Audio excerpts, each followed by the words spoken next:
The scene shows an isolated castle in the deep of a forest. In the castle lives a mage who is greatly feared and hated by everyone. Zagan is the name of the mage. Just then, an elf girl with a slave necklace on her neck appears. The scene goes back to the morning before the two met. A girl is attacked by her comrade.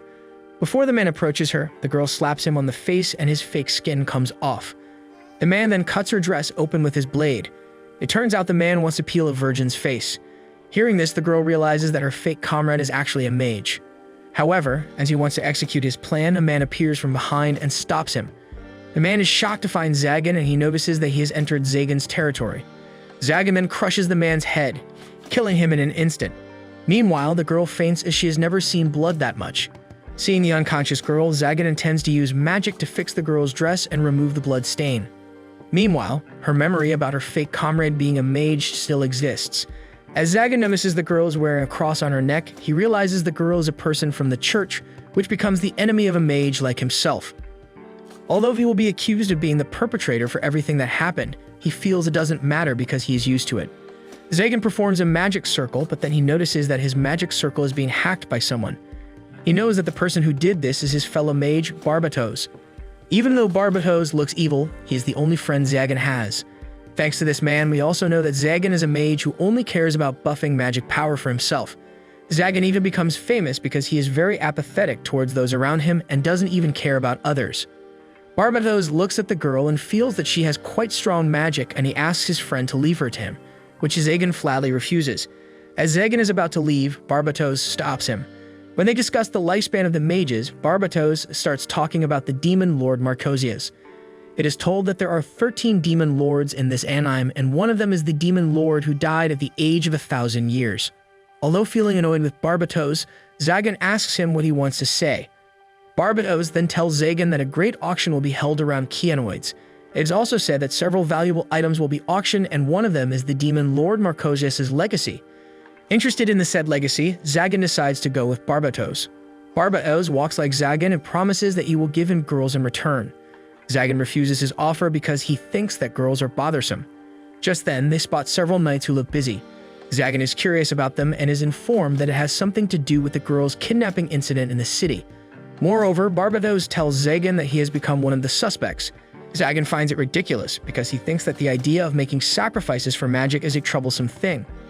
Arriving at the auction venue, they find the auction has already started. Barbatos tells him about several noted sorcerers who are also present at the event. They are Kimmer's the Black Blade, Remery the Enchantress, and Wolfer the Spirit. Hearing the names of the sorcerers, Zagan realizes that they are powerful sorcerers. They, as well as Zagan and Barbatos, are candidates for Demon Lord to replace Marchosius. The scene switches to Gremory and Kimmer's, who are talking about Zagan and Barbatos. Different from Barbatos, who is known as the Purgatory, Zagan is the only sorcerer who doesn't have an alias or a title. The auction has come at the waiting part, and everyone is shocked because the last item is not the Demon Lord legacy as rumored. Apparently, an elf girl is the last item at the auction event. The elf is believed as a rare elf because she was born with white hair. After the auctioneer explains her details, the auction opens at 10,000 curio coins. Unexpectedly, Zagan gives a high offer to the girl. Barbatos is surprised by Zagan's action and asks him what magic he will test on the girl. Meanwhile, Zagan still feels strange about his heartbeat. He then approaches the elf girl but is unable to speak when he faces her. He finds it hard to talk to the girl and make what he says sound ambiguous. The auctioneer then explains that the elf girl is always kept from being defiled, and it is believed that ordinary magic will have no effect on her at all. The scene switches back to the beginning of the story. Zagan looks confused because he never talks to anyone except Barbatos. After thinking about several topics of conversation, the elf girl starts to talk and asks him how he will kill her. Zagan is shocked by the question and denies it because he will be in great trouble if she dies. However, his response is misinterpreted by the girl while glancing at the torturing devices in the room. She thinks that Zagan will kill her the easy way. Zagan notices that the tools belong to the previous castle ruler and he never cleans up and moves the stuff.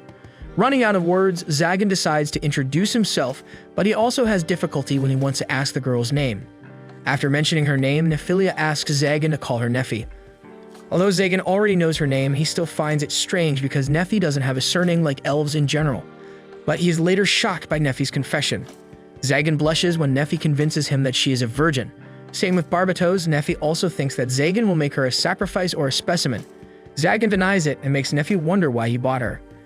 Zagan then comes to his senses and is confused about which room to put Neffy in. He finally works up the nerve and walks towards her and intends to walk her to her room. However, Neffy misunderstands his intention. Hearing her response, Zagan understands Neffy's suffering since she became a slave. He believes she must be intimidated to be the sorcerer's specimen. Even though he doesn't understand what the cursed child means, he knows that Neffy doesn't want to explain. What he knows now is Neffy doesn't have a home to come back to. Zagan thinks of himself and feels that he is alike. Not only he doesn't have parents, but he even steals some food to eat or picks up food from the trash. Moreover, his name also comes from what people called him. After recalling the memories, Zagan asks Neffy not to say things like death or something. Neffy is surprised to hear Zagan's words and she begins to put her trust in someone in front of her. After thinking of putting her in a room with a nice view, Zagan offers her to stay in a room located in the tower of his castle. Again, Neffy misunderstands his intention and thinks that she will be hung with her hands or her neck first. Just then, Neffy loses her balance and is about to fall. Zagan quickly reaches her hand and saves her. He holds her hand and walks her to her room. However, as he opens the door, they spot a dreadful guillotine in the room. Zagan tries to explain and deny it, but it is not enough to convince Neffy and also himself. Zagan, who is afraid that the situation will become more complicated, is seen using his magic to destroy the guillotine. However, Neffy is shocked and terrified because it is the first time she has witnessed such powerful destructive magic. Zagan, who has only interacted with a sorcerer who is the same powerful as him, makes him constantly face problems when dealing with something normal. They enter the room, and even though it looks dingy, as Neffy walks towards the balcony to see the moon and wants to reach it, Zagan thinks that she likes it. Although she is not sure about what she likes, she asks to be allowed to stay in that room. Although it looks dingy, Neffy likes the room her master prepared for her. Zagan gives her permission to stay in the room and Neffy thanks her, surprising him because it has been a long time since he last received such sincere gratitude. Hearing her master's response, Neffy also feels it has been a long time since she thanked someone sincerely. The next morning, Zagan looks like he couldn't sleep all night because Neffy is sleeping in his room. He couldn't let her sleep in her new room because it was dirty and not suitable for occupancy. Not long after, Neffy wakes up and she tidies up her master's rope, which she used as a blanket. Zagan enters the room and is speechless to receive a morning greeting from Neffy. He thinks of several responses to her greeting, but is unable to say it properly. He then gives her food for breakfast. Neffy is surprised to see her master eating the same food as hers, which is usually given to slaves. Zagan is shocked when he finds out that the food he has been eating all this time is similar to fodder. At first, he thinks that Neffy is angry, but as he studies her expression, she looks more concerned than angry. While eating his food, Zagan realizes and admits that dried jerky is not a suitable food for him. Apparently, it has become a habit because when he was a child, he only ate dried meat and stale bread. When he reveals what normal people usually eat, Neffy suddenly asks permission to go to the city for grocery shopping. However, Zagan forgets that he is broke after he bought Neffy for 1 million Cairo coins. Realizing that, Zagan then invites Neffy to walk from there. While walking, Zagan thinks of how to earn money and thinks about selling the torturing devices in the castle. However, he cannot do that because he doesn't have any coins to pay the carrier. He then thinks of robbing the coachman, but he doesn't do that because he knows that Neffy will hate him. He even thinks of selling his castle and living a modest life with Neffy. While thinking of a way to earn money, they see the coachman who is being robbed by several bandits. Zagan, who looks calm and doesn't care about the incident, suddenly changes his mind after seeing Neffy, who looks scared. Zagan assumes that Neffy is still traumatized after being kidnapped, enslaved, and even sold in an auction. The bandits are surprised to find a sorcerer and try to fight him. The bandits, who don't know the level gap between them, have to take Zagan's power. After knocking out the boss of the bandits, the other bandits call for their master. It turns out their master is a sorcerer just like Zagan. The sorcerer appears mysteriously and greets them. However, the unnamed sorcerer is no match for Zagan, who is one of the next Demon Lord candidates. After successfully making the bandits leave the scene, Zagan looks at Neffy, who is looking at him, and thinks that he made a mistake again. However, as he is about to say something cool, everyone he saved laughs at them. Afterward, not only does he receive gratitude from them, but he is also offered some money if he is willing to escort them to the city. After receiving the money, Zagan feels overwhelmed because it is the first time he gets rewarded, although he had often chased the bandits away. He thinks that it is thanks to Neffy, who is on his side. Later, they join them to the city. Sitting on the back of the carriage, Neffy asks Zagan why he saved them from the bandits. At first, Zagan is about to say that he did that so she won't be afraid of the bandits, but he changes his mind as he thinks it is a great chance to seal her heart with his sweet words. However, it only exists in his mind as he cannot say a thing. Long story short, they arrive at the town and Zagan takes Nephi to the clothing store since he knows that Nephi will feel uneasy if she is offered where to go. As they enter the store owner suddenly acts strange as she finds a sorcerer in the store. However, she changes when she sees Nephi, who looks beautiful even though she is a slave. When the store owner named Manuela takes Nephi to try on a dress, Zagan notices Manuela's expression when she looks at Nephi's slave chain and realizes that it is very conspicuous. Then Nephi comes out with a new dress, shocking Zagan. Zagan then tells Manuela to choose a normal dress for Nephi, much to Manuela's dismay, who has already had several outfits for Nephi to try on. Finally, Manuela finds a modest dress for Nephi. Zagan then asks Nephi's opinion about the dress, but she replies that she will accept everything her master gives her without complaining. Therefore, Zagan asks her sternly so that she will answer him properly by asking Manuela to dress her in his sexy outfit. Seeing Manuela bringing sexy underwear, Nephi finally says that she likes the maid outfit she is currently wearing. Getting out of the clothing store, they head to the equipment store. There, Zagan asks the shop owner to unlock Nephi's chain because he doesn't want everyone to think Nephi is the property of the demon lord Marcosius. Unfortunately, the shop owner reveals that the chain is sealed with magic and it will kill Nephi once someone tries to get her unlocked. The only way to release her is by using the key of the chain. Zagan, who knows that no one in the auction event had the key, assumes that the key is somewhere in the demon lord Marcosius' castle. Before leaving the shop, Zagan gives several coins to pay but is refused by the shop owner. The shop owner reveals that a year ago, Zagan rescued him and his daughter. However, they were frightened to see a sorcerer at that time. They left without thanking him or anything. Although Zagan doesn't remember it, the shop owner states that he will remember his help forever. Outside of the shop, Zagan thinks of what he went through today. He feels like he got many thanks from everyone and assumes it must be because of Nephi. Afterward, Zagan takes Neoli to a restaurant. Before enjoying her dish, Nephi asks Zagan why he wants to unlock her chain. She also asks him if he isn't afraid that she will run away from him once the chain is unlocked. Although he is afraid that Nephi may run away from him, he tells Nephi not to think of running away from now because he still cannot unlock the chain. Nephi agrees and she looks at the steak in front of her. Zagan thinks that Nephi cannot use the cutlery, but it turns out she is recalling her dark past when she could only look at a happy family enjoying their food while she was alone in a corner with spoiled food. She then says that it is her first time eating such fancy food. Hearing this, Zagan realizes one of the reasons he is interested in Nephi is because he and Nephi have similar pasts. Zagan looks at Nephi, who puts a cherry tomato in her mouth. Zagan says she cannot taste the cherry tomato until she bites it. When she does it, she says that it tastes delicious. Strangely, Zagan wants to copy her, but it ends up embarrassing himself when he cannot pick up the cherry tomato from his plate. Nephi then feeds him with her spoon. Nephi asks permission to take the initiative that is useful for her master. After giving permission, Zagan feeds her back to return what she did to him before. They then leave the restaurant after being the center of attention. Zagan thinks that he and Nephi can be called master and servant with a very good relationship. The scene switches to the angelic knight whom Zagan saved the other day. She recalls what happened on that day and remembers the figure who saved her. She feels that although the look in his eyes looks cruel, at the same time his eyes show loneliness. Just then, a priest named Cladwell comes in and surprises the knight.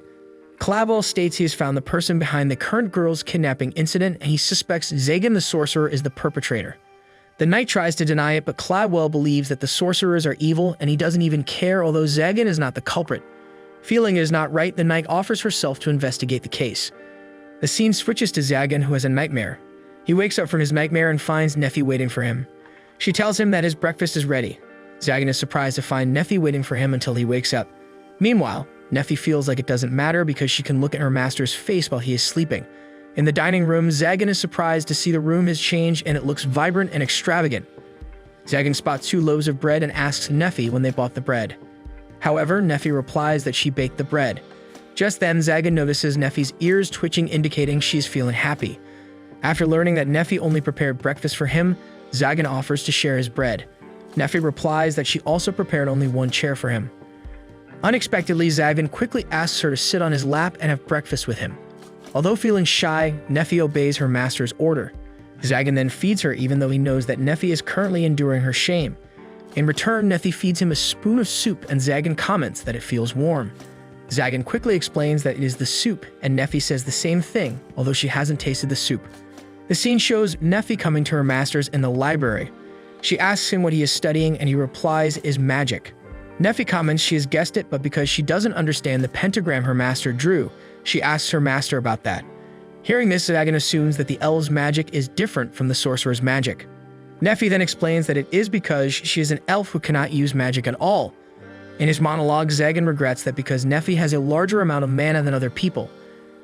Afterwards, Zagan teaches her about the basis for creating power-creating magic, which is said to be a letter left by a god or the sorcerer's agreement with demons. He also teaches Nephi about adding a pattern above the magic circle. Later, Zagan is impressed with Nephi, who notices that they can add another pattern between his magic circle, although it has a high risk of failure. Zagan comments that with good mana control, it can be done. Nephi assumes they can hijack someone's magic. Zagan confirms and says that if someone can use such magic, there is no magic that can affect that person. Zagan comments that Nephi has the potential to become a sorcerer and teaches her about sorcerers who must set up tricks and traps in their magic circle. Nephi is told not to touch stuff there. Nephi comments that she feels happy because she can talk to her master casually. Flustered, Zagan excuses that it is because they talk about something he masters about. Nephi then asks a question about her master's ultimate goal of seeking great power, but she quickly apologizes after learning her master's expression. She apologizes that her question is not polite. Then Zagan tells her about his tough childhood. He used to be beaten by people in the market and even captured by sorcerers to become their specimen. Fortunately, he managed to turn the table and intended to become stronger to survive. Moreover, he says that what he desires is immortality. Nephi comments that he never thinks of becoming stronger. Zagan approaches her and intends to teach her magic. Suddenly, he feels several people coming to his castle. Zagan then tells Nephi to prepare dinner for both of them because he feels like his guests won't stay long in his castle. Meanwhile, Chastil and her elite knights feel like they are only wandering around in the same area. Realizing it is barrier magic, Chastil uses her sacred sword to remove the barrier around the castle. Afterwards, Zagan appears in front of them and realizes that the female knight in front of him is the person he saved the other day and also one of 12 sacred sword holders who killed the demon lord in the past. The battle is inevitable, and 2 knights are knocked out easily. Zagan tells the 3rd knight not to fight him if he doesn't want to see Chastil carrying 3 useless knights. However, the 3rd knight doesn't listen and tries to attack Zagan but ends up being knocked out. Chastil asks Zagan why he didn't kill him. Zagan explains he only wants to spread horror to everyone, so he lets his victim live and bear the shame all their lives. Hearing that, Chastil feels that Zagan is lying right now. Apparently, Zagan doesn't want Nephi to be frightened if she finds dead people around the castle. After learning that Zagan will kill his victims, Chastil intends to launch an attack. Chastil asks Zagan why he was tainted by magic. Zagan responds and asks her back what crime a person commits who only learns such a thing. Unfortunately, Chastil has been indoctrinated about the sorcerer's evil deeds, and she doesn't want to hear Zagan, who says that the angelic knight's power is equal with the sorcerer's power. Surprisingly, Chastil manages to corner Zagan, and he begins to realize that Chastil is holding back all along. Zagan hits the tree behind him, and as Chastil tries to attack him, Zagan thinks that doesn't have an option but to kill her. Suddenly, Chastil asks him to pretend to die. Zagan doesn't believe that an angelic knight like her can say such a thing. Chastil explains although Zagan said he wanted to spread terror, his eyes show mercy. Moreover, she states that she won't forget him who saved her life. Hearing that, Zagan believes that she is serious with her words because an angelic knight who protects a sorcerer is considered a great crime. Zagan feels like he cannot escape from Chastil and is afraid that Nephi will be their target.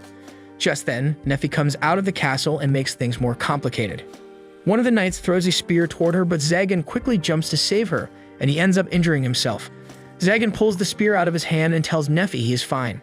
Suddenly, he feels something is going on around them, and at the same time, the trees around them sway in the wind, which suddenly comes. Afterward, the tendrils of the trees appear and attack the knights. It turns out Nephi controls the tendrils and attacks the knights. Fortunately, Zagan manages to stop her from going further and saves the knights.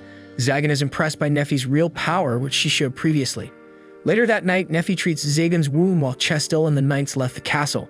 Chastil apologizes for involving an innocent person like Nephi. After treating his wound, Zagan asks Nephi, who previously said she cannot use magic. Nephi explains that it was not magic, but she refuses to explain what it was, although Zagan asks her what it was. Zagan tries to convince her, and she finally speaks up. She asks Zagan if he was afraid of her power. Zagan admits he was shocked because he hasn't seen such power before. She then explains it was called mysticism. Then sorcery and mysticism are 2 different things. Zagan explains mysticism is different from sorcery, which has to be comprehended by logic, while mysticism can be used just by asking the nature. Zagan thinks that all elves can wield such power, but Nephi explains she is the only one who can do that. That's why she is called the cursed child. It also explains why she was discriminated against by her people until one day her village was attacked and the villagers asked her to use her power as payment for letting her live. Hearing that, Neffy felt like she heard something from somewhere and she ended up getting caught while the other villagers ran away in despair. Seeing Neffy, who looks regretful about her thoughts, Zagan understands why she didn't show any emotions. Neffy apologizes to Zagan as she thinks that her master is disappointed with her. To her surprise, Zagan praises her because if he were her, he would have killed all the villagers and the raiders. To free herself from regret towards her fellow villagers, Zagan asks her to forget them because dead people cannot complain to her, and becoming stronger is the only way so as not to be seen as weak. Moreover, he states that becoming stronger is not a crime. After she stopped crying, Neffy felt embarrassed about her undignified display just now. She asked, "Do your hands still hurt?" Zagan said, "Come to think of it, the pain seems to have gone away. The wounds have disappeared." It turned out that just now he had touched Neffy's cheek, so his wound was healed. This is the power of mysticism. It's much more potent than healing sorcery. He found it impressive and said, "Thank you, Neffy." This surprised Neffy because that was the first time he had said that to her. Zagan was shocked because that meant he hadn't said a single word of gratitude to her. At bedtime, Neffy didn't sleep in her room but brought a pillow to Zagan and asked to sleep with him, surprising him. Zagan asked, "Neffy, do you understand what you're saying?" Neffy said, "This castle has only one bed, so you always sleep in that chair. I think you'd be able to rest better if you laid down, so I thought you could join me." Zagan was a bit disappointed because he realized that it wasn't that she was making physical overtures. She truly wanted to share a bed for sleeping purposes. He said, "I appreciate your concern, but this is the anchor point of my barriers. Should anything happen, it's important that I'm in this room." Neffy said, "I thought that might be the case, which is why please use my lap." Hearing that, Zagan was extremely excited. Obviously, he couldn't turn that down. He wondered, what is this mixture of embarrassment and comfort, to say nothing about the very imposing view? He was curious about what brought this on. Neffy said, "You said it was all right for me to stay here after learning about my mysticism. I wanted to show my gratitude." Zagan said, "Thanks aren't necessary. You've already been doing a great job." He asked, "Neffy, are you interested in learning sorcery? Based on what I saw today, you don't have a lot of control over mysticism. Considering how much power you display in spite of mana-limiting collar, I'm not certain that learning sorcery will help you get a handle on mysticism, but you could at least use it to defend yourself." Neffy immediately agreed to learn sorcery because she wanted to protect her master, but Zagan would have preferred she did it for her own sake. So Neffy is now his apprentice. He never even thought about having one until now and trusting the knowledge and techniques he had gathered to someone else. Neffy asked him, "In the story you mentioned earlier, you made it sound like your power meant you didn't understand how the weak feel. Are weak people not even allowed to live? Does flaunting your strength really make you so great? You made it sound like it didn't mean much, but I think it must have been painful for you. When you were talking about it, you looked very sad. You're not a bad person, Master. You might not talk much, but I will never forget how kindly you've treated me." Neffy's words brought Zagan to tears. He thought that this isn't bad at all. It would be nice if they could have more moments like this. The next morning, Barbatos came looking for Zagan because he had heard that Zagan had angelic knights on him. He heard one of them even had a sacred sword. Seeing that Zagan was still safe, Barbatos guessed that even the maiden of the sacred sword wasn't a threat to Zagan, but Zagan said she was pretty strong. She managed to destroy a few of the barriers around the castle. "Speaking of, could you please stop breaking through them whenever you show up?" Neffy brought tea to Barbatos. He didn't pay attention at first, but was immediately shocked to see that this elf was still alive. He asked Zagan, "That's the elf from before, right? You haven't used her as a sacrifice yet? Don't tell me you're letting her live for as long as she serves you." Zagan told Barbatos that Neffy is his apprentice. This surprised Barbatos. Zagan said, "There are sorceries that are hard to handle on your own. Neffy will come in handy." Barbatos said, "Using an elf. There's probably no sorcery that he can't pull off. The idea never occurred to me." Zagan understood that Barbatos was talking about her like she was an object. Zagan does it sometimes too, but hearing it from someone else was taking him off. Barbatos asked Zagan, "Is her power how you chased off the angelic knights too?" Zagan said she did have a hand in it. Yes. Barbatos guessed that explained the mess outside. Barbatos asked, "You're after one of the Archdemon seats, aren't you?" Zagan said, "Why wouldn't I be? All Zagan really wanted was the key, but with an Archdemon's authority, fewer people would risk coming after Neffy. The truth is, Zagan unlikely be chosen right now. It's only been a decade since he began studying sorcery. There are others who have been doing it for several hundred years. In terms of accumulating knowledge and experience, he simply can't compare. But as long as he stays alive, there's always a chance he can take the next open seat." Zagan told Neffy, "This goes well with the black tea. Very tasty. She was thrilled to hear it. Barbatos asked, Zagan, you haven't gotten attached to this girl, have you? I guess you still got some humanity intact after all. Barbatos then left and Zagan wondered, what did he even come here for? Nephi asked Zagan, aren't you friends? Zagan said, don't be ridiculous. You need to choose your friends carefully or they'll only become nuisances. But Nephi saw that Zagan seemed to be having a good time. Zagan wondered, do I enjoy talking with that idiot? That's absurd. Nephi is just mistaken. Now then it's time to repair the barriers damaged by the angelic knights. This is a good opportunity to teach Nephi the fundamentals of sorceress circles. From that point on, Nephi worked hard on her sorcery lessons while also attending to the castle. Thought being alone is somehow sweeter than Zagan had anticipated, and little by little, Nephi began to express herself more. As for mysticism, she still seemed to have trouble controlling it. Zagan told Nephi you can use some decent sorcery now. He wondered if he could just get rid of that collar. Before he knew it, he had been living with Nephi for a month. Suddenly, Nephi heard a loud explosion. A beast brought Zagan a letter. This was a shock. It seemed the 12 Archdemons were calling for him. The trading hub, cannabinoids underneath this town are ruins used as a lair by the late Archman, Marchosias. This where the 12 current Archdemons had all gathered and were waiting for him.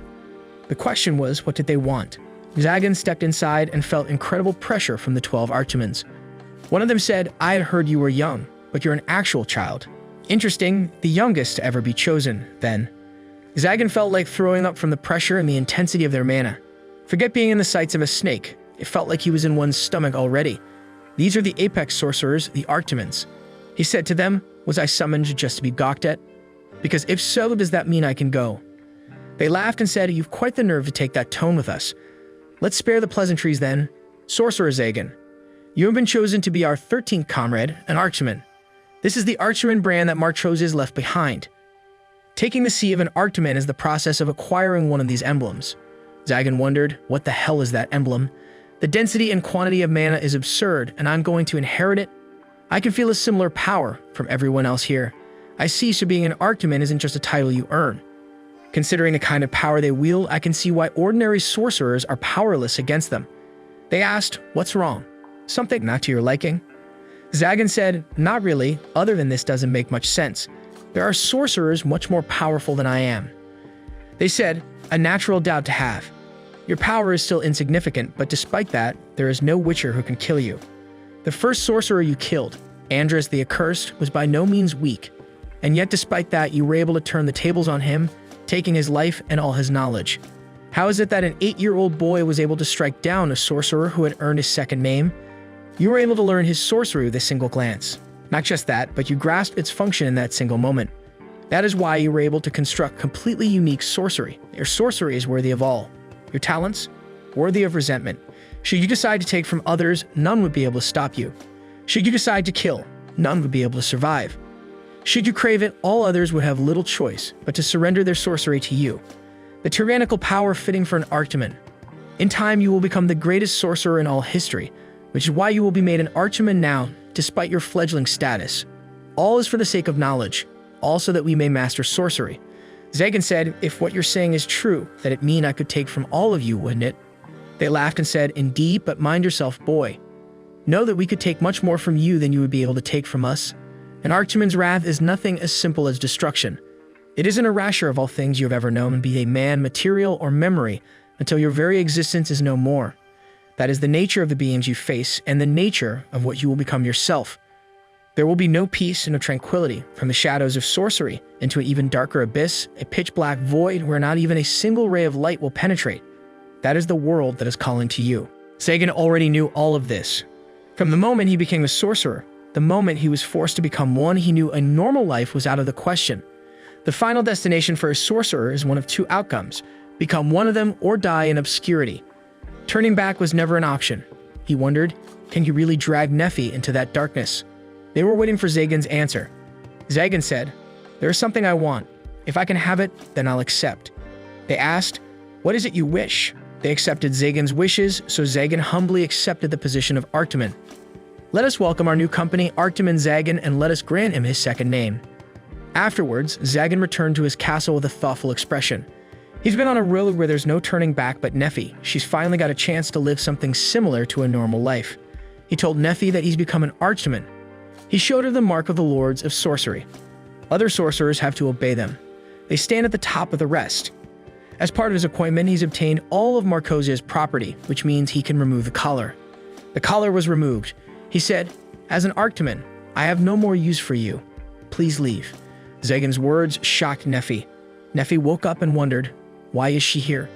She remembered she was preparing dinner. It was lamb stew. Master had loved it before. She wanted to see him make the same face. She had better hurry back, but she saw that collar. She remembered that her master got rid of her. She was surprised that she wasn't crying in spite of what happened. After he said she could stay with him while Nephi was upset, Chastil accidentally saw her and recognized her as Sorcerer Zayden's maid. Nephi knows Chastil an angelic knight. She asked, "I'm going to be killed here, right? Go ahead, you may cut off my head or do whatever you please." Chastil said, "No, don't get me wrong. I don't want to hurt you. People around wonder what's going on over there. Isn't that Nephi? Is that angelic knight picking on her?" Manuela appears and tells Chastil that don't you have any shame? Just because you're an angelic knight, you can't bully a frail little girl like her. Before Chastil could explain, the surrounding people were defending Nephi. They think Chastil is bullying her. "Look at her, she's so pale. You must have done something to her. Get lost, angelic knight, you heartless brute." This caused Chastil to completely collapse. Nephi explains to them that Chastil didn't do anything to her. Manuela asked, "Then why do you look so pale?" Chastil cried and said, "I told you I didn't do anything. I would be worried too if I saw a girl with a pale face." Then all three girls went to a restaurant to talk. Chastil is sorry for showing an unsightly side of herself earlier. Nephi explains that she has met Chastil before, but someone else injured Zagan, not her, and that person has already paid for it. Now Torres is extremely frightened when he sees plants. Manuela said she would pay for this meal for Nephi, but Chastil had to pay for it herself. Incidentally, this was the dish that Nephi made for Zagan last night. She cried because she remembered that memory. Manuela said, "The two of you should cry to your big sister all you want." After talking for a while, Manuela and Chastil learned that Nephi was kicked out without knowing the reason. Chastil said, "Zagan seemed to be an honorable man, but it looks like he was just using you." Nephi said, "My master is not that kind of person." Manuela asked Nephi, "Did you notice anything strange before he kicked you out?" Nephi remembered that Zagan said he's become an Archdemon. Manuela said, "Isn't that the title for the greatest person among sorcerers? This town used to be safe when the Archdemon named Marchosius controlled it. But after he passed away, there were a series of unpleasant incidents." Chastil said, "Do you mean the serial kidnappings of women by sorcerers?" Manuela said, "I heard that the church took down the criminals. There was a sorcerer named Fastealer and several others." Chastil remembered that Lord Clavwell had said Sorcerer Zagan was the real culprit behind the serial kidnappings. Nephi wondered, but the town didn't seem to favor the church. Manuela explains, "That's because they charged us a ridiculous amount of money as a donation. The term collecting a donation totally doesn't make sense." Nephi said that she found Chastil to be a good person. "We can blame her." Chastil said, "It is said that archdemons are the evil that the angelic knights must defeat, even at the risk of their lives. While there are only 12 sacred swords, there are 13 archdemons. Even if each wielder was to kill one, we'd be one short of defeating them. If a new archdemon were born, the church would mark them for death before they became too strong. There may even be those among the sorcerers who will seek to take their lands too." Nephi began to understand that Zagan was about to enter a battle. That's why he abandoned her.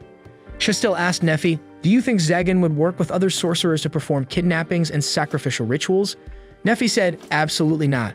Master possesses an uncanny disinterest in the weak. When he saved a carriage from bandits, he simply said he didn't like the bandits. Perhaps he was trying to make me feel at ease." Chastil said, "It's probably just as you said. When we actually crossed swords, that man even went easy on me because I'm a woman. It was humiliating, but I don't hate it." Manuela sees Chastil blushing, so she teases that Chastil is in love with Zagan. Chastil said, "Don't speak nonsense. I'm not talking about that. When I first met him, he looked like he needed to be saved. Even though he sought warmth, he didn't want to admit it, so he pushed everyone away." Nephi could understand what Chastil was feeling, especially when he talks about the past. Nephi can't believe that there is someone else who feels that way about her master. Nephi feels a little jealous, but she's happy. She remembers that day on the night they first met, Nephi saw the moon through the window. Nephi thought she would never be able to see it again, so her master stood next to her and looked at the moon with her. After thinking for a while, Nephi decided to return to her master. Manuela asks, "Are you sure about that? The battle is about to begin." Nephi said, "Master is strong. He'll never lose to anyone. That doesn't mean he can't be hurt. Nobody is okay with being all alone. I want to support him." Seeing Nefi's determination, Chestil also decided to do what she can as well. It seems that there is a sorcerer who's using Zayden's name to commit crimes. I can't pretend to protect him because of my position, but I think I should at least be able to clear his name. Manuela said, "It looks like you two are back on your feet. If you have any problems, just come to my place anytime. I'll listen to all your problems. In exchange, I'll ask you to try on some of the products in my store." Nefi asked Manuela, "Why are you being so kind to me?" Manuela said, "Because we're friends, right?" Hearing that, Nefi felt very happy. Chestil also wants to be friends with Nefi. Chastil teammates walked in and Torres was scared to see Nefi again. Chastil saw that they picked a terrible time to show up. Suddenly, a dark force appeared. He called himself Zagan and he kidnapped the girls. Chestil pushed Manuela out of the danger area. He said that if you want to save these people, come to my castle. Hearing this, the Knights of the Azure Sky immediately attacked Zagan's castle. However, they were caught in his magic trap and couldn't move. Zagan remembers that he was in this trap along with Nefi. He thinks that Nefi has only been involved with him for half a month. If he keeps his distance, no one will be able to find any link between them.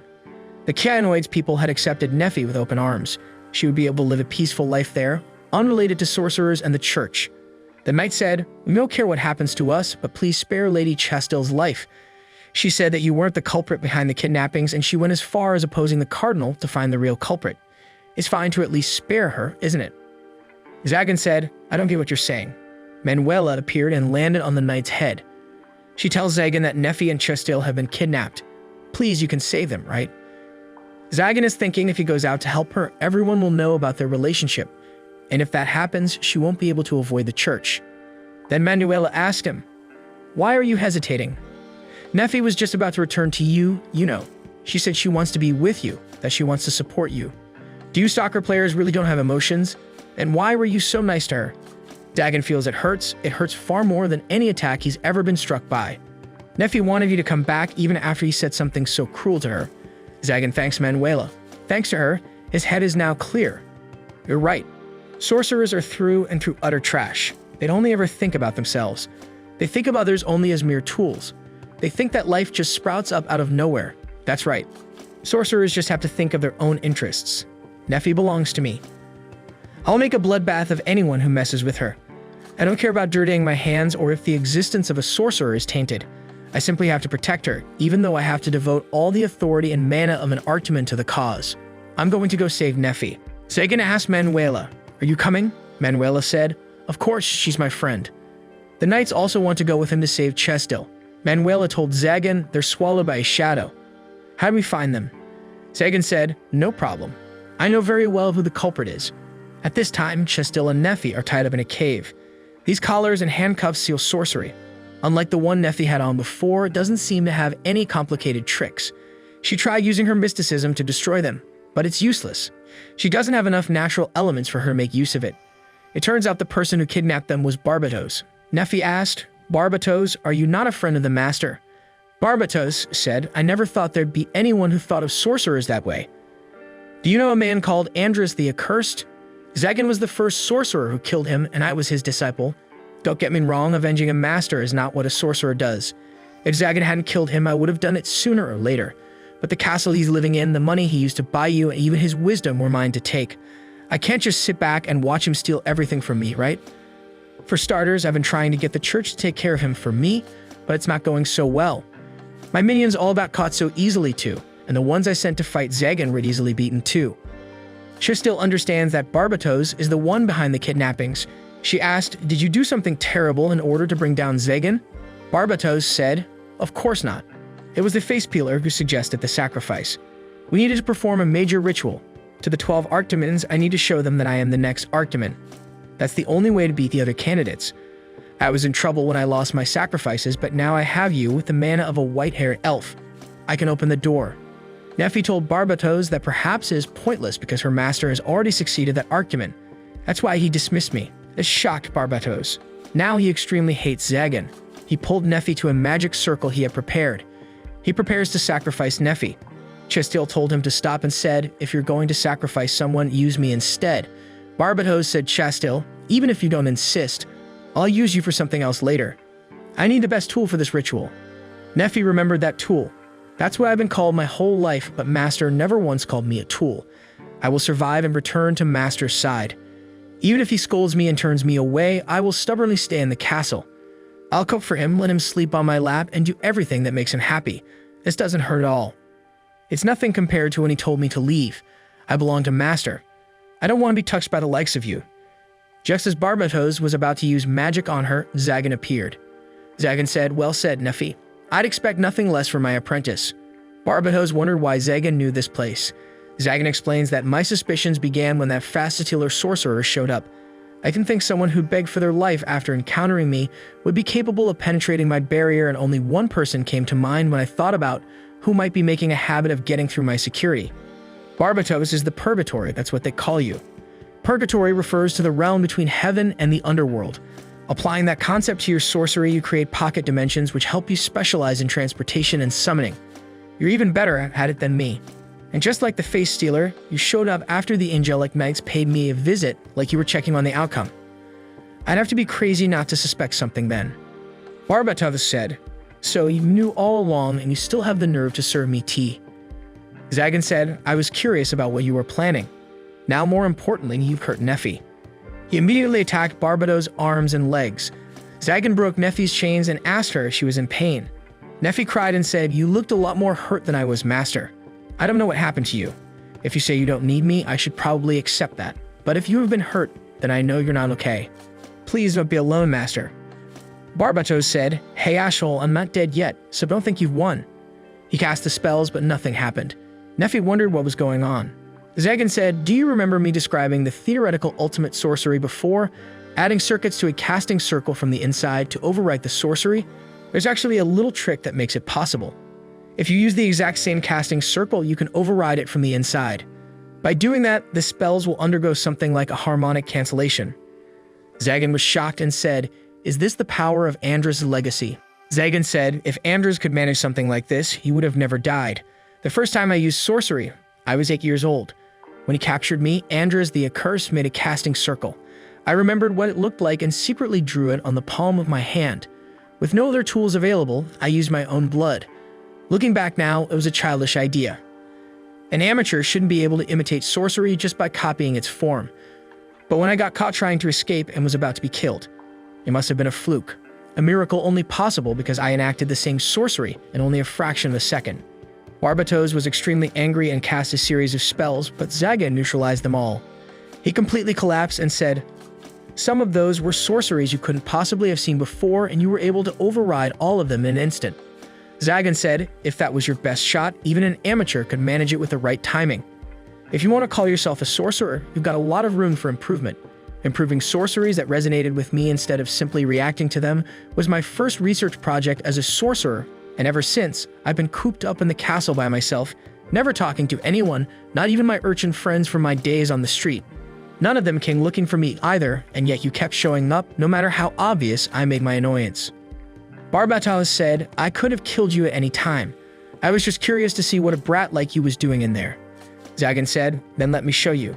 Can you tell I've converted all the casting circles you opened up with into this? Right now, it only works as physical enhancement sorcery, but I intend on developing it further." Barbatos said, "You devour my sorcery?" Zagan said, "That's really a good way of putting it. I can see why you were previously an Archdemon candidate. That reminds me, Barbatos is the purgatory. Now that I'm an Archdemon, I have a title of my own, my second name, the Sorcerer Slayer." Barbatos was unable to block Zagan's attack and was seriously injured. Zagan had already eaten all of Barbatos' defensive supplies, and Barbatos had never known anyone who could outdo him in terms of physical enhancement, which means even if Barbatos were an Archdemon, he wouldn't be able to stop a punch from Zagan. Barbatos said, "Please, you win. I swear I'll never show my face to you again, and I'll give you all of my knowledge. We're friends, right?"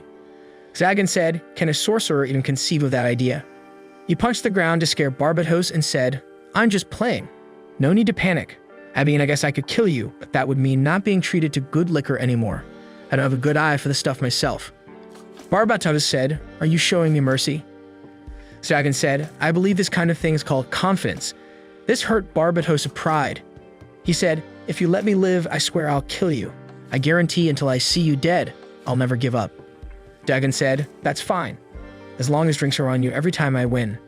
Barbatos said, "What are you even saying? What could a sorcerer gain from not killing an enemy?" Zagan said, "That's the thing. An archhuman being bound by convention is a little ridiculous, isn't it? I'm going to do whatever I want. If I want Nephi to live openly in the world, then I'll just have to seize control of it, which is why I won't kill you either. If you don't like that, you need to get strong enough to force me to change my mind." Barbatos said, "You're an arrogant bastard." Suddenly, the ground shook. Barbatos' summoning circle activated. When Zagan punched the ground, he must have subconsciously engaged with this casting circle.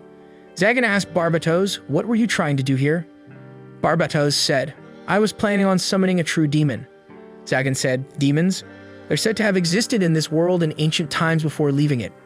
There's no proof they ever actually existed, but there are theories that the symbols used in sorcery, as well as those of the church, were passed down to mortals by gods or devils. And you were able to summon one of them. This is a shadow. No sacrifice and a haphazard activation must have resulted in an imperfect summoning. And in spite of that, it's over, we can't win, even when I was facing down the Archdemon. The pressure wasn't this intense. This thing is beyond humankind. No matter how much power we might gain, it looks like mortals simply can't compare to gods and demons." Zagan wondered, "Am I going to die?" However, the demon bowed before Zagan and called Zagan my king. Zagan saw the Archdemon emblem glowing. Zagan wondered, "What exactly have I inherited?" In that case, Zagan ordered it to return to where it came from. The magic circle disappeared, the cave is collapsing. Everyone quickly left the cave. Chastil's group of knights also arrived.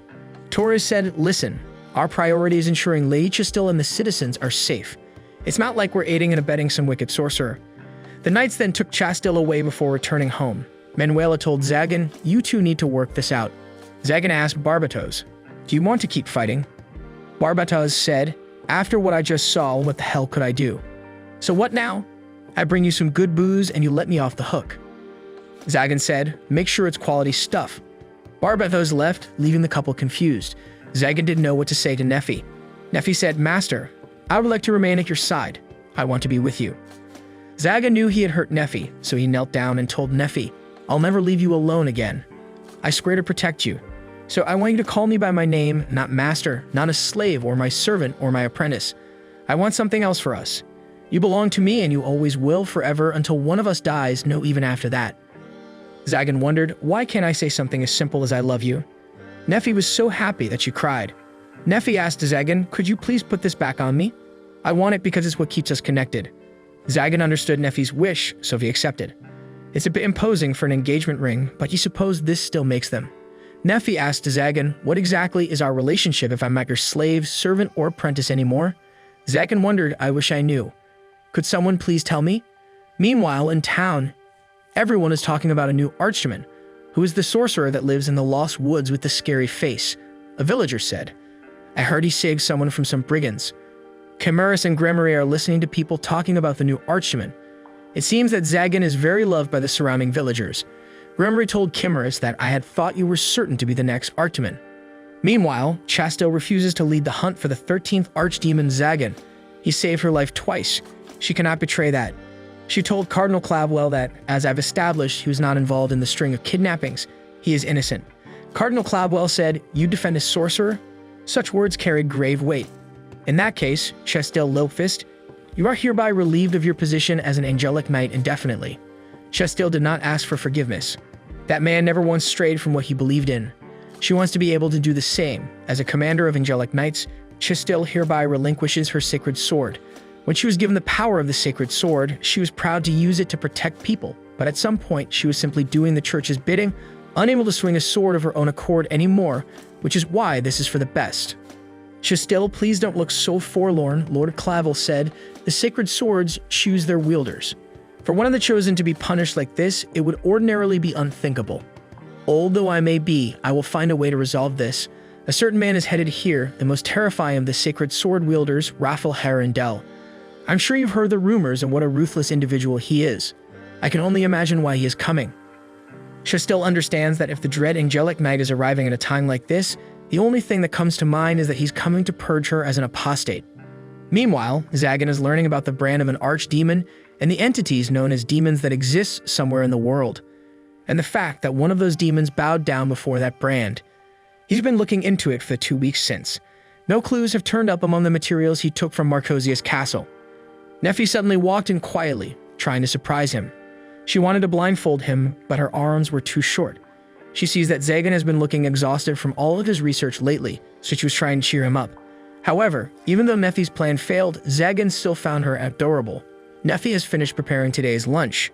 The appetizer is a tomato and green vegetable salad with Kaiser dressing and grated cheese, and a buttered rye roll on the side.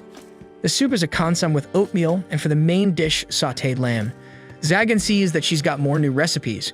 "Well, let's try it out then," Zagan said. "I had no idea that food could taste so good." Nephi said, "You say that every time, Lord Zagan. Also, for dessert today, I prepared a pudding. Miss Manuela taught me about it. It's a treat made with eggs and cream." Zagan tried it. He felt it was so sweet. The outside world is so vast. I had no idea such a sweet, joyous flavor exists. Suddenly, he felt someone coming. That mysterious man easily bypassed the traps around the castle and approached Zagan. He is Valifor the Apparition, one of the other Archdemon candidates. Valifor said, "I will slay you and take your power." Zagan said, "I'm in the middle of a meal. You'll need to wait." Valifor was really waiting for Zagan to finish eating. However, Valifor is angry because Zagan is mocking him. Zagan sees that his arm isn't from sorcery. He pushed Valifor away because Valifor was disturbing his meal. Nephi runs over to check on Valifor and sees that Valifor is a girl. Zagan was confused and wondered, "Did I just knock a little girl unconscious?" Nephi said, "You need to calm down, Lord Zagan. Cold medicine won't help with this." Zagan then carried her to the restroom. He never thought he was going to use this guest room, but it's a good thing he had it cleaned up in case one of his friends came by. Valifor woke up and immediately attacked Zagan. Zagan told Valifor, "You owe Nephi some thanks. Without her, I would have twisted your head off your neck and thrown it out." Valifor asks why he saved her when she came to kill him. Zagan said, "Nephi saved you so you get to live. It's that simple. Why did you attack me anyway?" Valifor said, "I wanted power because I'm weak." Zagan asked, "Why go after me of all the possible targets then?" Valifor said, "You're the newest Archdemon, and since you're known as the Sorcerer Slayer, I thought I could beat you if I didn't use sorcery." Zagan said, "It's true that I can't neutralize your racial abilities since they're not sorcery. You're a dragon, aren't you?" "I'm surprised to encounter a living one. It's said that dragons can live for hundreds, thousands, and in some cases, even tens of thousands of years." However, looking at Valifor's frightened appearance at this time, Zagan realized that even though she was a dragon, she was still a kid. He stood up and said, "You challenged an archdemon. That means you must be punished. I order you to assist Nephi for a week." Zagan thinks that while she's helping out, he can teach her what isn't allowed. Morality isn't his thing, but he can teach her how to behave even as a villain. Forever asked Zagan, "You're not going to eat me? Humans think that eating dragon flesh will make them stronger." This surprised Nephi. Zagan explains to Nephi that bathe in dragon blood for immortality, devour their flesh for infinite mana, process their bones into elixir that can cure any illness. There have been legends like that since ancient times. He guesses that's why she hid her identity. Zagan said, "Don't make me laugh. All I would get from devouring a brat like you is a nasty aftertaste." Zagan asked Nephi, "Do we have any leftovers from lunch?" Thaliver wonders what Zagan is planning and she plans to throw the food away. Zagan said, "For the record, I hate people who waste food, and when it's food made by Nephi, I kill them." This caused Valifor to panic and obediently eat it. She felt it was delicious and couldn't stop. Zagan said, "Once you finish eating, help Nephi with what she needs." Valifor asked Zagan, "Aren't you afraid that I will attack Nephi at any moment?" Zagan said, "You've got the wrong idea. Nephi is much stronger than you." However, Zagan still secretly observed them to make sure that Nephi was not in danger. Nephi asked Valifor to help her with housework. Valifor thanked Nephi for the soup earlier. She said Nephi could call her for. Nephi asked Valifor, "Are you afraid of Lord Zagan?" Valifor said, "His power is scary. I didn't stand a chance. He didn't show even a glimpse of his true power, such a strange human." Nephi asked Valifor, "What are you going to do later?" Valifor said, "I don't know. I'm too weak to target one of the other archdemons." Zagan thought, dragons would be some of the most patient creatures to exist. What's a dragon child doing in a human settlement acting like a sorcerer anyway? Valifor asked Nephi, "Why do you obey that man?" Nephi said, "I came here when Lord Zagan bought me, but he treats me like a person, not a slave, which is why, and this is where I want to be." In the following days, Valifor slowly began to relax and started working without complaints. Zagan still hasn't found a clue about the brand of an archdemon. He'll need to head back to Marcosia's lair. He has a hard time believing that a millennia-old archdemon would have no interest at all in true demons. In that case, could Marcosius have hidden what he learned? Valifor walks in and tells Zagan that dinner is ready. Valifor asks, "Don't think I might attack you with your back turned." This reminds Zagan of Barbados' words from before, "If you let me live, I swear I'll kill you." Zagan told Valifor, "Someone said something very similar to me recently. I told him to bring it on whenever he wanted to, which is why you get the same answer. I'm ready whenever you are, and when you lose, you'll end up working for me even longer." Then they had dinner together. Valifor really likes the food Nephi makes. Suddenly, Valifor apologized to Zagan for interrupting his meal before. She felt that action was wrong.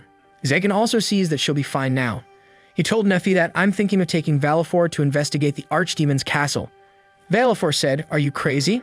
That'd be like sharing the former Archdemon's knowledge with me. Just like earlier you let me into your library where your vital secrets are kept.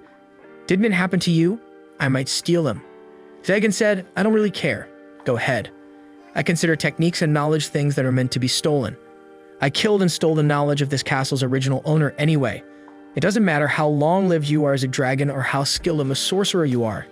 And here you're just a kid, and kids should behave like kids, which includes acting out when they feel like it. There's no one here that'll hold that against you." Zagan's words made her cry. He patted her head to comfort her. Valifor said, "You can call me Furtu Zagan." Valifor then fell asleep after eating. Zagan guesses kids will be kids, even if they're dragons. Nephi thought after Zagan demonstrated he's not an enemy, she relaxes. It was the same way for her when she first got here. Zagan wonders is Valifor for dreaming about her parents. Nephi feels that it's like we have a child now. This made them both blush. A child, a family. It might be absurd for an archdemon like him to yearn for a normal idea of happiness. There is Valifor in her room. She was writing a diary. So it has been a week since she was taken into confinement by the Archdemon. Turns out she lives in the same room as Nephi. Valifor does the work like cleaning, laundry, and preparing food. For Valifor, those are tiring works, but she feels no pain because Nephi praises her if she does good work. But she doesn't understand the Archdemon and Nephi's relationship. She explains that every morning, Nephi starts her work by going to Zagan's room to see his face. Valifor even happened to get closer because of curiosity. It turns out Nephi only watches Zagan from different angles. It also makes Nephi's ears start to wiggle. Then she says in a quiet voice that the next day will be the day. Meanwhile, Zagan spends all day inside his library reading through sorcery books. He also gives his apprentice, who is Nephi, hands-on lessons in sorcery. There are things that Valifor doesn't understand, like how Nephi sits on Zagan's lap and how Zagan also keeps reaching out to Nephi's silver hair before pulling his hand away in the right motion over and over again. When Valifor was in the middle of spying on them, she got caught and both Nephi and Zagan were surprised. Valifor worried if she would get punished, even if she would be killed because of it. But no, they seem to act like nothing ever happened. Because of it, Valifor doesn't understand what kind of relationship between Nephi and the Archdemon, but still living with them gives her a warm feeling. The next day, she will be taken to the old Archdemon's castle. When Valifor is seen by Manuela, Manuela compliments her by telling that she is so cute. Manuela even hugs her and asks if she can take Valifor home with her. But Zagan says that Valifor is not an object and he is not handing her off. So it turns out it was in Manuela's store. After getting out of her store, Zagan says that it is always exhausting when going to her store. Other way around, Nephi thinks that they made the right choice by going to the store.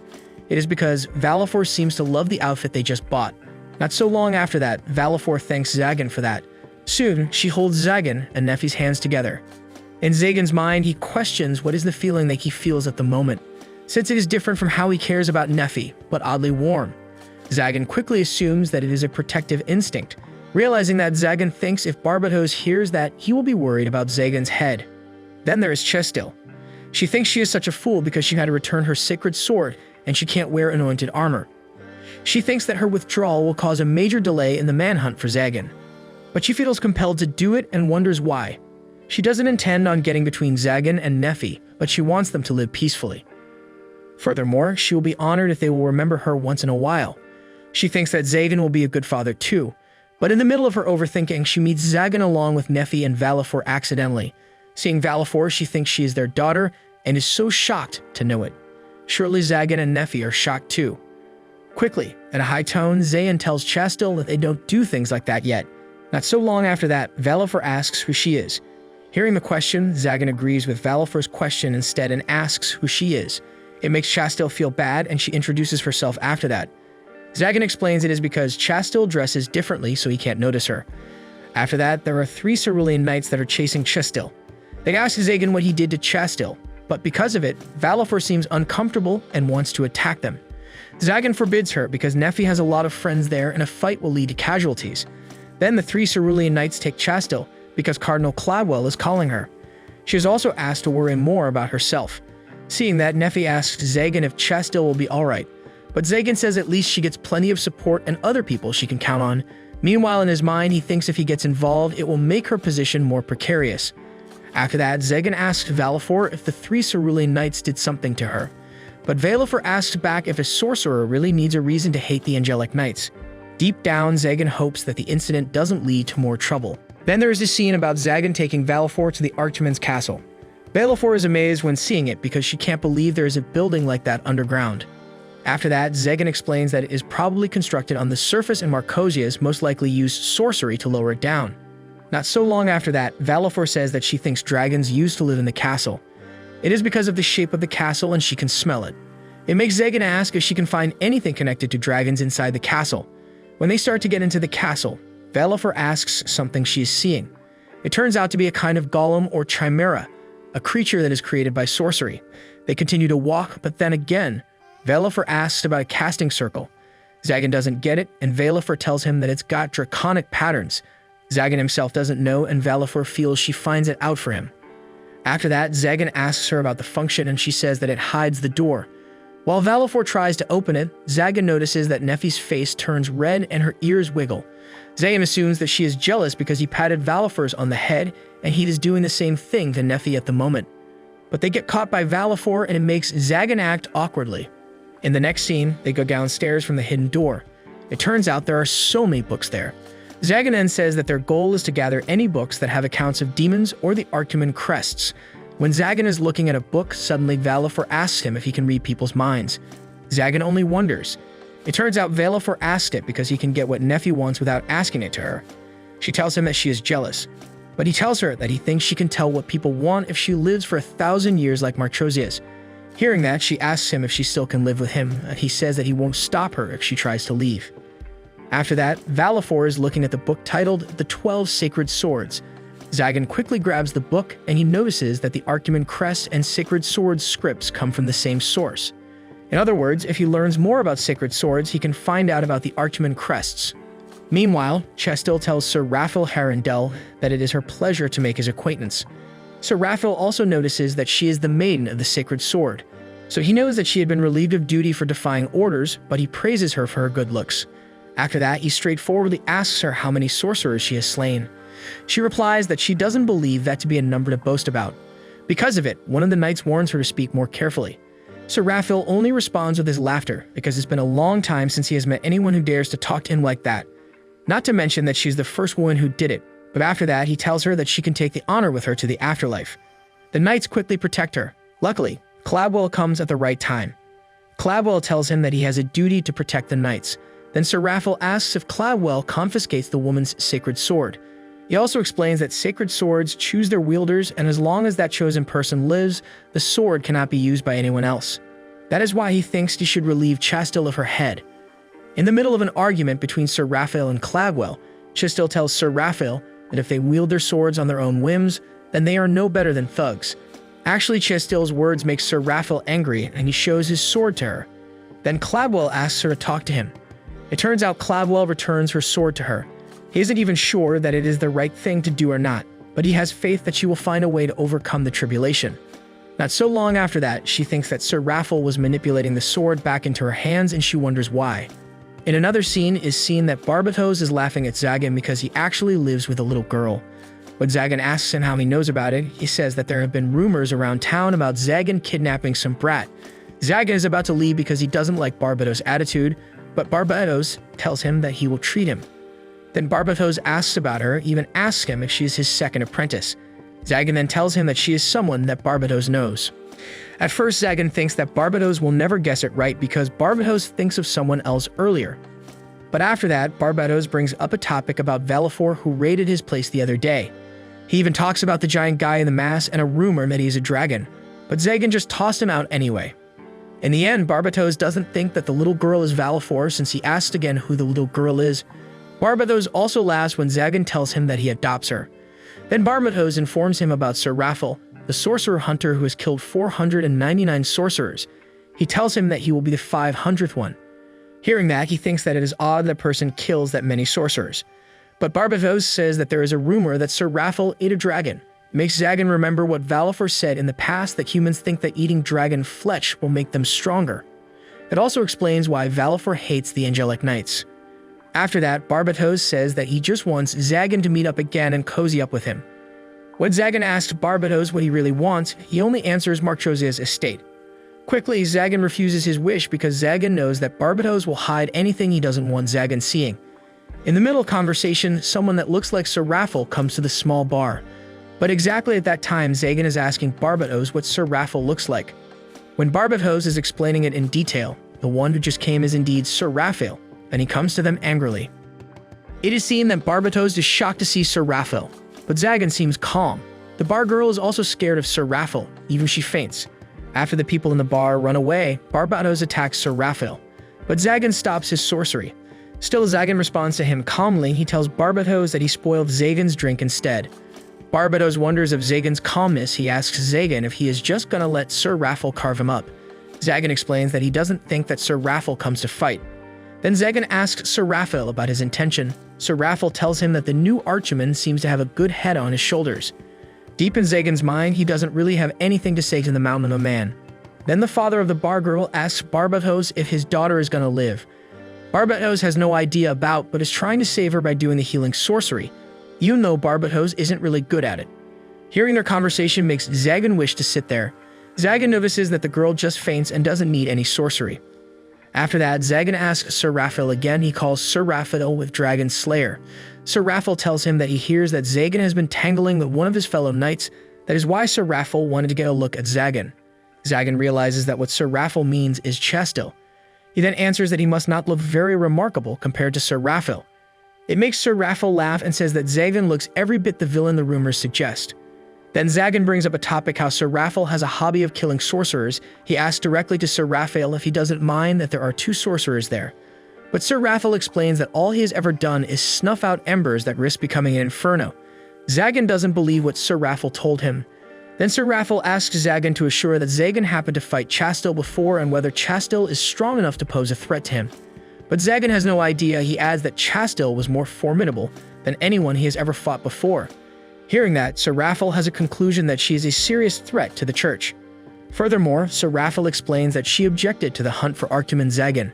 It gives the church more than enough reason to dispose of her.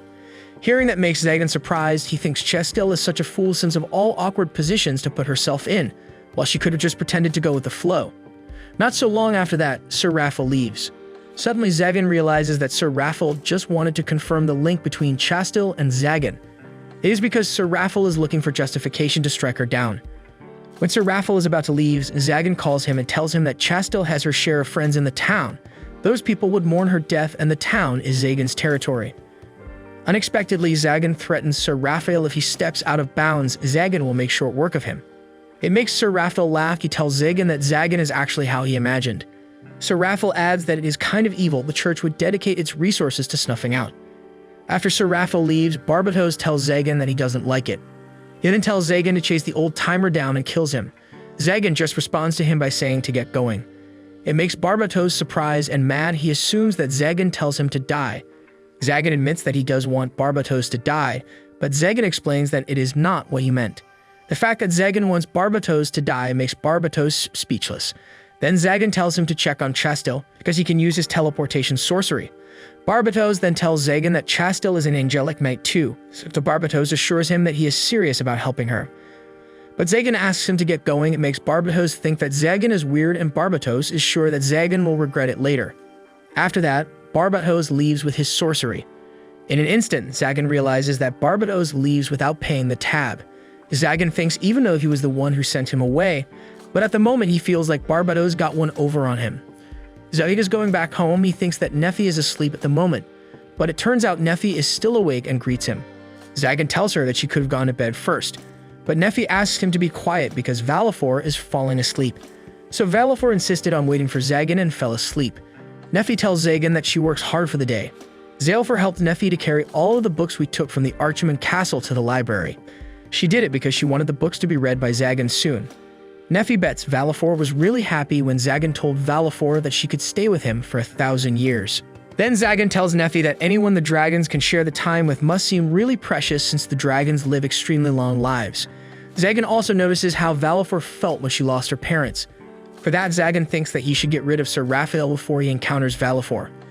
Hearing that, Nephi tells Zagan that it would be nice if Nephi could stay with him for that kind of time too. Zagan is surprised because he says that Nephi definitely will be there too. Nephi seems so happy when hearing that. After that, they notice that they are so close. Zagan feels like he hasn't seen her up close like that before. He can also smell the scent of her body and see her wet hair. It makes her want to kiss her. But when they are about to kiss, Barbatos comes. Just when Barbatos is about to say something, it is seen that Zagan is so mad even he tells Barbatos to step outside and he will turn Barbatos into mincemeat. He is confused as to why Zagan is so angry, but he shows them that he takes Chastel. So Chastel's drink is poisoned. Zagan tells Nephi to treat her.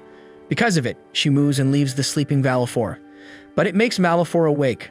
Just right after Valifor sees Chastel, who is an angelic knight, she is about to attack her. Quickly, Zagan stops her and tells that Valifor can't attack his guest. Zagan asks Valifor if she hates angelic knights. Valifor answers that she became a sorcerer to get revenge on the angelic knights. Zagan asks Valifor again if Chastel is the one who hurts Valifor. Then she explains that the one who killed her father is someone with a sacred sword. Zagan assures Valifor if it is not Chastel, and he adds she could kill Chastel and the one you want to take revenge on wouldn't even care. It just can make Valifor add more enemies, and enemies would become additional obstacles for her revenge.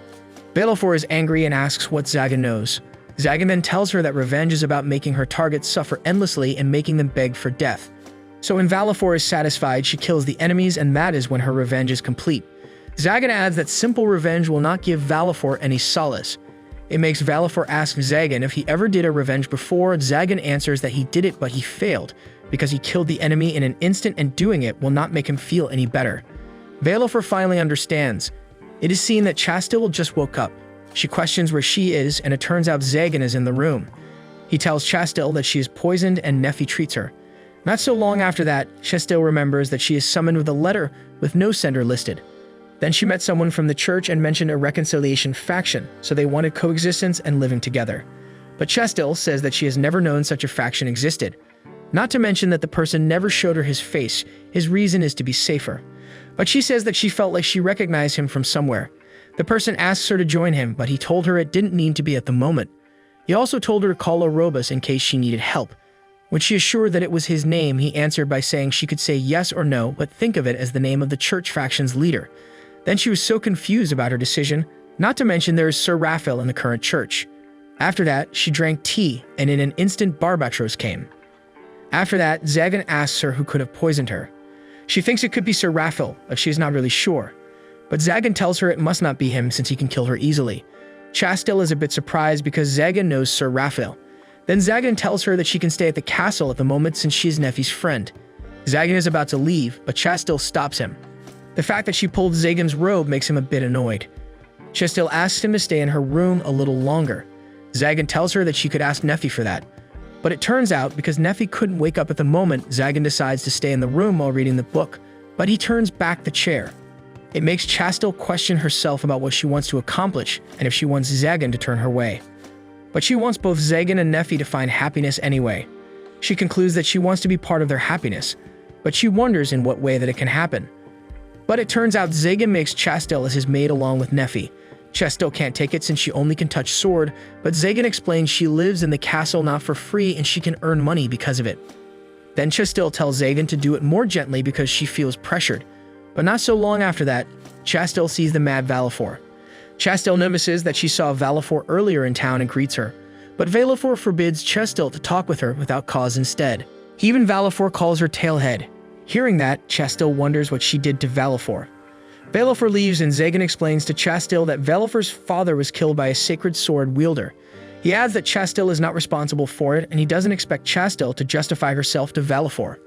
It makes Chastel tell Zagan that it is better for Chastel to leave instead, but Zagan doesn't give permission and neglects her. Zagan mentions that Valifor is from a proud race. He doubts that pride will let her do anything foolish. Suddenly it is heard that Chastel screams. It turns out Valifor gave her a frog. It has been 3 times in a little time. It makes Zagan laugh at Chastel. Chastel then talks about her pride that keeps her from doing anything foolish, like what Zagan told her earlier. but Zagan thinks that it is a result of Valifor trying to harass Chastil without resorting to Valifor's power. Valifor is still a child after all, so it is not strange that she would express herself that way. Then Chastil thinks that Zagan treats Valifor so softly. But not so long after that, some frogs come to Chastil again and surely Chastil screams again. Seeing that, Zagan thinks that Chastil is really useless outside of a fight. Then Zagan leaves, but before that, Zagan tells Chastil that at least she seems to feel a little bit better at the moment. Because of it, Chastil wonders if Zagan worried about her. Then there is a scene when Valifor is writing a diary again. She is writing about Chastil, an angelic knight who lives in the Archdemon's castle. So Valifor gave her many animals like cockroaches and snakes. Even Chastil is so crap only being given a banana peel. As an angelic knight, it is so lame. Valifor starts to pity Chastil and Valifor also thinks there is no challenge in it. After that, Zagan comes to Valifor's room. After that, Chastil and Nephi are taking a hot bath. Nephi explains that Zagan is nice enough to clean the hot bath so that she can do the hot bath. Not so long after that, Chastil realizes how the two of them can easily do the hot bath together. Then Nephi tells them that the two of them do the hot bath a lot lately, even washing each other's hair and clinging to each other. Chastil is really shocked to hear it. But it turns out Nephi means that it is Valifor, not Nephi. When Chastil confirms who the person that Nephi means, Nephi realizes that Chastil intended to ask about Zagan. Back in Valifor's room, Valifor asks Zagan if he wants to lecture her about what she did to Chastil. Then Zagan tells her that no prank during meals or involving food. After that, Zagan asks her if she wants to keep living in the castle. So Zagan and Nephi assume she would, but Zagan thinks that he should check how Valifor feels. Furthermore, he tells Valifor if she has got something that needs doing, she can answer after it's taken care of and she's free to do as she likes. Zagan and Nephi will always be waiting. Valifor thanks him for that. Then Valifor got a dream about her father. In the dream, the killer of her father seems to be Sir Raphael. After that, Valifor comes to Chastil's room and Chastil is sleeping. It looks like Valifor wants to attack Chastil, but then Valifor just squeezes her cheeks. Valifor thinks that it would be easier if Chastil would draw her sword in anger. After that, Nephi calls Zagan and informs him that Valifor is gone. It is seen that Valifor is writing a diary again. She is telling how Zagan asked her to be his and Nephi's daughter. She is surprised because of it, but she feels happy anyway. It makes her turn back to the day she first came to the castle, and it makes her realize that at the moment she can feel the warm feeling in her chest. She confesses herself that she likes how Zagan patted her head and when Nephi hugged her. Also when Zagan taught her and Nephi cooked. But it turns out Valifor concludes if she stays in the castle, she will forget her revenge and she will want to stay with Zagan and Nephi. So she thinks she can't stay there any longer. So about the diary, she calls it Archdemon Observation Log. Deep in her heart, he thanks Zagan for wanting her to be his daughter. Valifor comes to the Archdemon castle. She thinks she should be able to find enough power to kill a sacred sword wielder.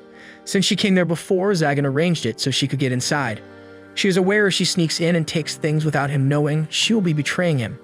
Yet she needs power anyway. But when she is about to open the door, Sir Raphael comes. Valifor wonders if he is following her. Soon she notices that he is a sacred sword from his smell and the sword. Right after seeing the sword, she notices he is the one who killed her father. She remembers his face too, but he tells her that he has never met a girl like her before. It makes her angry and shows him that she is a dragon. And because of it, Sir Raphael is ready with his sword. Valifor realizes she should have known that she wouldn't stand a chance against a sacred sword wielder without a plan. She calls Zagan, but Zagan is already there and he is trying to stop Sir Raphael. He tells Sir Raphael when he told him to do whatever he wanted, but at least Sir Raphael should have a curfew. Because of it, Valifor asks Zagan the reason he does it. Zagan just says that he has an inconvenient bit of transportation on hand, so I had him send Zagan there since it was obvious where Valifor would go. Not so long after that, Barbatos appears. Knowing Zagan's explanation, she explains that it is not what she meant. But remembering she betrayed Zagan and she saved her. Because of it, she is crying. Zagan explains that he could understand what she felt. It makes her change her dragon's form and she apologizes. Zagan relieves because he made it in time. Suddenly, from the other castle, Nephi is asking Zagan about Valifor. Zagan tells her that Valifor is alright and he will be back after he has dealt with another matter. Then Zagan continues to talk with Sir Raphael. He says that he did warn Sir Raphael about what would happen if he stepped out of bounds. It makes Sir Raphael laugh a bit, how a sorcerer is defending someone else. Quickly, Zagan explains that Valifor is not just anyone because she is his daughter. It makes Valifor surprised. After knowing it, Sir Raphael thinks that it sounds like a suitable reason. Then Zagan asks Valifor to step back. He is about to attack Sir Raphael and threatens him. Sir Raffle has no choice. When he shows his power, Zagan's sorceries are being broken apart. After that, Sir Raffle explains that the blade once defeated an Archdemon and burned all their sorcery away with the flames of purification. It is an ability only accessible by a true wielder of a sacred sword. It makes Barbatos surprised. Valefor then asks Zagan why he provoked Sir Raphael into getting serious, and Zagan replies that it is because he promised her that he would teach her how to get revenge. Soon Zagan comes closer to Sir Raphael and attacks him. Then Sir Raphael is surprised to see Zagan's casting spell isn't vanishing. So because a sacred sword had cut through one before, Zagan had learned from Archdemon Marcosia's legacy and used it to create new defensive measures. The spell continually draws in mana from the environment in order to maintain itself. Zagan tells Sir Raphael that even the purifying flame won't be enough to overcome it in an instant, and Zagan calls it Heaven's Scale. Sir Raphael is pushed back, but he is about to attack Zagan again. Zagan wonders if Sir Raphael still managed to grip his sword, because it would have been enough to break most people's arms. Zagan defends Sir Raphael's attacks again with his Heaven's Scale. After that, Zagan says that he guesses it can only take 3 blows. A decent showing for a test, but has a long way to go before considering it complete. It makes Barbatos mad. He tells Zagan to stop trying to show off how easy he has got it. Then Sir Raphael is about to attack Zagan again. Soon Zagan hits him and Sir Raphael is pushed back again. Zagan explains with those flames of purification gone, he can use other sorcery too. It makes Valefor amazed, but in a funny way, yet Zagan kind of likes that. After that, Zagan assumes that Sir Raphael can't stand anymore, since angelic knights are like sorcerers. Even with the blessing of the anointed armor, a critical blow like earlier will take him out of the battle. But it turns out Sir Raphael stands up again with some bleeding on his head. Sir Raphael admits that Zagan has incredible power, but seeing that Zagan is so shocked and wonders what exactly Sir Raphael is. Meanwhile, Chastil asks Nephi where Zagan is. She is going after him. Then Chastil is seeing a shadow on Barbatos' sorcery, and Nephi tells her that Barbatos took Zagan to Valefor.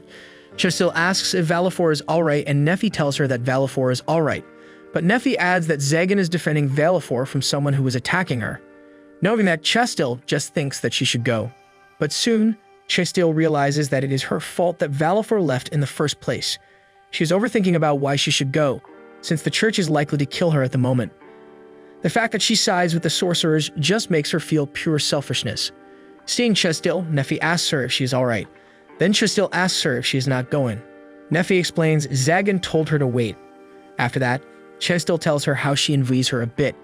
But hearing that, Nephi says that she envies her too instead. It is because Chastil can go after Zagan. So Nephi hopes she can stand at his side to help him when it comes to fighting. It makes Chastil cry. She realizes how she is stupid to become Zagan and Nephi's enemy after they have both helped her so much.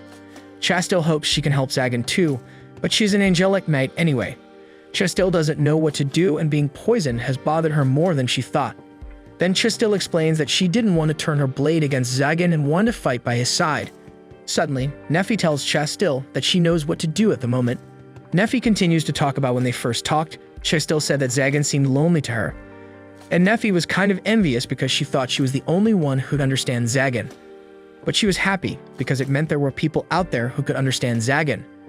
Deep in Chastil's mind, she is thinking that Nephi is stronger at the moment because she loves and is loved by Zagan.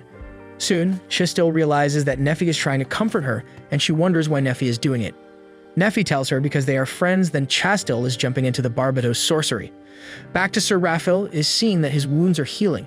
Zagan thinks that the rumor about dragon flesh granting special powers were true, but instead he congratulates Valefor for that, because she can start thinking about how she intends to punish him. Then she says that her father was her pride and joy. So if her father's name is Arobas, the dragon that Sir Raphael killed in the past. It makes Barbatos and Zagan surprised, because Arobas was the legendary dragon, and the fact that Sir Raphael killed it makes him even more surprised. Valefor continues to explain her father, so her father used his wisdom to help the people, and for his guidance they called him the sage dragon Arobas. And one day, a group of angelic knights came calling on him. His father left with those knights and never returned home. After 7 days, she decided to search for him. But she found out Sir Raphael stabbed into his father's corpse, and he is drinking Arobas' blood. Instantly, Valefor was so shocked and cried, knowing that Sir Raphael is about to attack Valefor. But Zagan quickly stops him. He gets Sir Raphael so that he is pushed back again. But Sir Raphael stands up quickly and attacks Valefor. It makes Valefor use sorcery too. But suddenly, Chastil comes and defends Sir Raphael with her sword. Valifor wonders how Chastel can come. Barbatos in an instant just realized that he didn't close his shadow. Meanwhile, Zagan notices how Chastel can stop Raffle's sword and Valifor's sorcery at the same time. Then Valifor asks Chastel what she is doing. Chastel explains that she was the one who intruded upon Valifor's home, but she asked Valifor to just talk civilly. After that, Zagan says that it is about time that Valifor can manage to do that much. Then he asks Sir Raffle what he's trying to accomplish, since there is no enjoyment from killing someone who is practically begging to die. He adds that the second Sir Raffle heard the name Orobas, all his bloodlust disappeared. After that, Chastel tells Zagan that it is Sir Raffle who summoned her with that letter. He is Orobas from the Reconciliation faction. When Zagan asks Sir Raffle for the explanation, something is happening. Zagan questions about what the miasma is. There is a big creature. Barbatos thinks it is a demon. Zagan thinks that it is maybe a golem that was modeled after a demon. Then the creature is absorbing mana from its surroundings to power itself. But then Valifor tells Zagan that it is a guardian of the Archdemon's castle, so the shockwave from the sacred swords clashing must have broken the seal. Barbatos asks Zagan what to do because it can devour all of them at that rate. Zagan is trying to use his sorcery, but it doesn't work on a golem. Then the golem is about to attack, and quickly Zagan asks the rest to get clear. It turns out Valifor doesn't move and she almost gets the attack. But Sir Raffle defends her by his body. It makes Zagan mad at the golem. He uses Heaven's Scale to attack the golem, and finally the golem is shattered. When Zagan comes to Valifor, it turns out Sir Raffle's wound is too close with his heart. Zagan questions why Sir Raffle did it. Sir Raffle tells Zagan that all he has done is his duty, and it is no concern of Zagan's. But Zagan wonders why Sir Raffle is trying to stand. He asks Sir Raffle to not move, because Sir Raffle is attempting some kind of redemption. Then Zagan asks Sir Raffle to tell them everything. This is the end of an Archdemon Dilemma episode 1 to episode 10. Thank you so much for staying in this channel and watching our videos. Don't forget to like this video and subscribe to our channel so we can keep you updated with our latest contents. See you in the next video.